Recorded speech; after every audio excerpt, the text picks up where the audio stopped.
বিয়ের আসরে জাতীয় নাগরিক কমিটির মুখ্য সংগঠক সার্জিস আলম। শুক্রবার ৩১শে ডিসেম্বর সামাজিক যোগাযোগ মাধ্যম ফেসবুকের এক পোস্টে তথ্য নিশ্চিত করেছেন যুব ও ক্রীড়া উপদেষ্টা আসিফ মাহমুদ। জানা যায়, সার্জিস আলমের শ্বশুরের নাম লুৎফর রহমান। তিনি একজন আইনজীবী।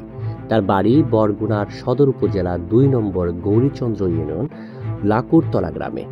তিনি স্ত্রী, মেয়ে ও ২ ছেলেকে নিয়ে রাজধানীর বাসাবো এলাকায় শাহজাহানপুরে বসবাস করেন।